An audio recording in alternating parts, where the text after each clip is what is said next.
थोड़ा साइड में साइड में सवाई माधोपुर के पावन जगह पर आज के मंच पर विराजमान हमारे पूर्व विधायक मोतीलाल जी मीणा साहब, हमारे श्योपुर से बबुला जी हमारे विधायक साहब के राज्य सर पधार गए, जितने भी जनप्रतिनिधि,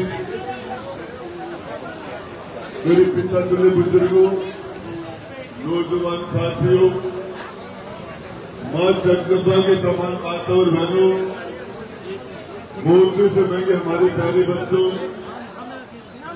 आप सारे के सारे लोग जिस जज्बे के साथ, जिस आंदोलन के लिए तो सरकार ने, चाहे सरकार दिल्ली की हो चाहे राजस्थान की हो, उसने जो डोंगरी बांध बनाने का जो प्रस्ताव रखा है, हजारों की तादाद में, इतनी बड़ी तादाद में आप लोगों का यहाँ आना, लोकतांत्रिक तरीके से सारी बातें सुनना, इतनी बड़ी तादाद में माता और बहनों का होना, कोई भी लोकतांत्रिक सरकार, कोई भी अच्छी सरकार इतनी जनता के आने के बाद, इतने लोगों के आने के बाद डोंगरी बांध को बनाने का फैसला उनको वापस ले लेना चाहिए।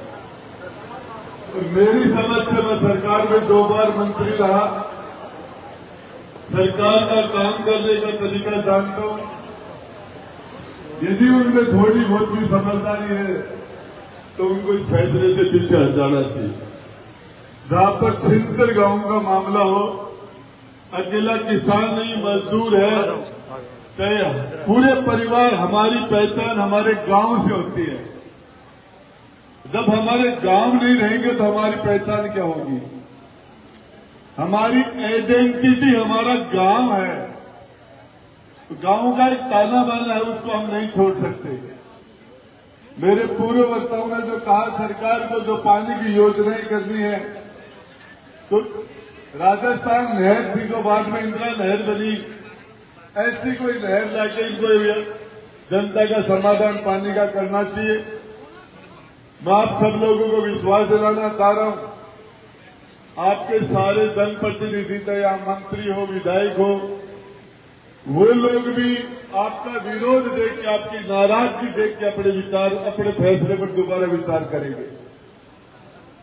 चाहे डॉक्टर किरोड़लाल जी मीणा साहब हो, चाहे आपके सांसद हो, चाहे कोई दूसरे नेता हो, अनुभवी नेता है ये, और ये जनता के मिजाज को जान जाते हैं, जनता के मिजाज के अलावा दूसरा फैसला नहीं करेंगे।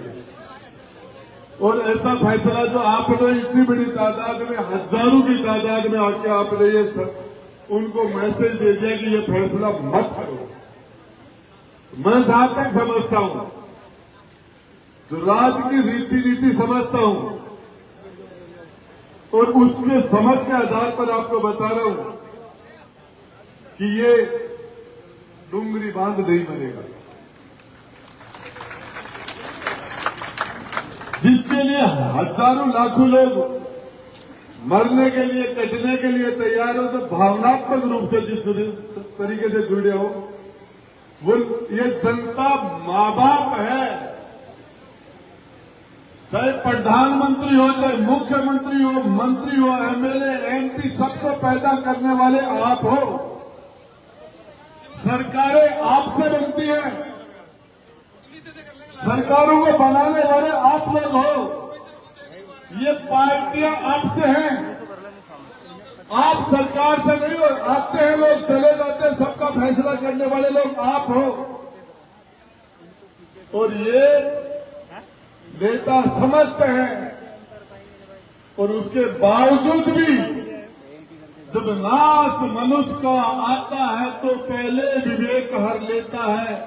यदि उनका नाश आ गया है तो वह ऐसा फैसला करेंगे, तो फैसला जमीन के ऊपर नहीं हो पाएगा, नहीं हो पाएगा।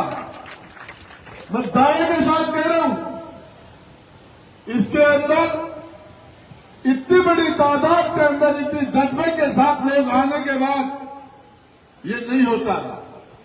ये सही बात है कि सरकार में अनुभव की कमी है। हमारी सरकारें हमारे मुख्यमंत्री को दिल्ली बनाती है, दिल्ली। जनता, राजस्थान की जनता मुख्यमंत्री नहीं बनाती। यदि राजस्थान की जनता मुख्यमंत्री बनाती तो ऐसे फैसले करने के बारे में सोचते भी नहीं। हमारे आज तक जितने भी चीफ मिनिस्टर बने, मुख्यमंत्री बने, वो दिल्ली ने बनाए हैं, दिल्ली ने।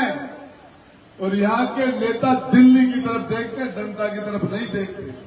और इसी का कारण है नरेश मीणा जैसे नौजवान को 10-10 दिन तक आमरण अनशन करना पड़ता है। 7-7 बच्चे स्कूल के अंदर दब के मर जाते हैं, उनकी समस्याएं नहीं सुनी जाती और न्याय मांगने वाले लोगों को जेल में डाल दिया जाता है। तो ये सरकारें गलत काम कर रही है। लेकिन आपने जो अभी तो मैं दिल्ली सरकार को, राजस्थान सरकार को बताना चाह रहा हूं, मेरे हिसाब से तो ये शोले फिल्म का ट्रेलर ही है। फिल्म तो 3.5 घंटे की बाकी है। ये तो मेरे हिसाब से फिल्म का ट्रेलर ही है। फिल्म वाला काम तो आगे पड़ा बाकी। और ऐसा काम सरकार नहीं करेगी, और यदि करेगी तो सरकार की कब्र भी खुद जाएगी। सरकार की कब्र खुद जाएगी ऐसा फैसला सरकार यदि करेगी तो। और मेरे हिसाब से उनको इसके बारे में नहीं सोचना चाहिए। और ये जिस तरीके से जनता के जो चीज समझ में नहीं आए वो काम नहीं करना चाहिए। जो यार ये डोंगरी बांध यहां जनता के समझ में नहीं आ रहा, तो मैं आपको बताना चाह रहा हूं, आपके मुकेश जी प्रधान ने, बाकी लोगों ने, मुझे नरेश ने भी फोन किया था और आप सब लोगों से मिलने का जो मुझे अवसर मिला। सामने लिखा हुआ वक्ताओं के लिए सिर्फ 4 मिनट का समय है, तो मैंने मेरा समय ले लिया है। तो मैं आपको बताना चाह रहा हूं, ये लड़ाई गांवों को उजाड़ने की लड़ाई, लोगों को यहां से हटाने की लड़ाई, इस लड़ाई में आपसे जवान देके जा रहा हूं। आपसे इस लड़ाई में आपकी फ्रंट लाइन में हॉरर दस्ते में खड़े होकर लड़ने का काम करेंगे आपके साथ।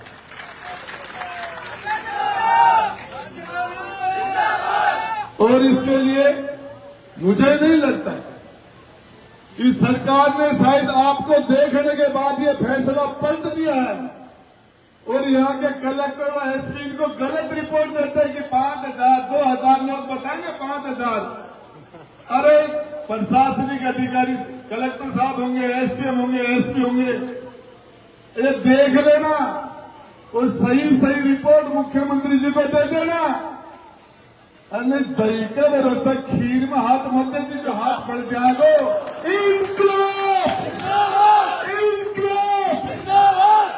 ये सारे यहाँ न कांग्रेस है, न बीजेपी है, न कोई जाति है, न कोई धर्म है। ये 36 कौम के सर्व समाज के नौजवान, बुजुर्ग, महिलाएं, इनका एक डूंगरी बांध नहीं बनने देंगे। और इसका इशारा आपके नेता बुद्धिजीवी है, समझदार है, अनुभवी है। और ये आपका टेलर, मुझे एक बात बताइए, जब आप लोग नहीं रहेंगे तो नेतागिरी किस पर करेंगे? अरे किससे चलेगी नेतागिरी? कैसे चलेगा काम? ये सारी पार्टी, सारी सरकार तो ये है, आप ही तो हो। सरपंच को, पंच को, प्रधान को, प्रमुख को, एमएलए को, एमपी को, मंत्री को, मुख्यमंत्री को, प्रधानमंत्री को, राष्ट्रपति को आप भी तो बनाते हो। कौन बनाता है? जनता ही तो बनाती है। तो जनता के साथ तानाशाही नहीं चलेगी। और अभी तक इन्होंने डीपीआर नहीं बनाई है, अब डीपीआर बना के ये अपना समय खराब नहीं करेंगे। और मैं आपको विश्वास दिलाना चाह रहा हूं, आज की आपकी मीटिंग के बाद में इनका फैसला वापिस हो जाएगा। इसी से हो जाएगा। आपके इस टेलर को देख के आज के बाद में, उसके बाद में नहीं होगा तो इनका इलाज कर देंगे। धन्यवाद। जय हिंद, जय भारत। हाँ,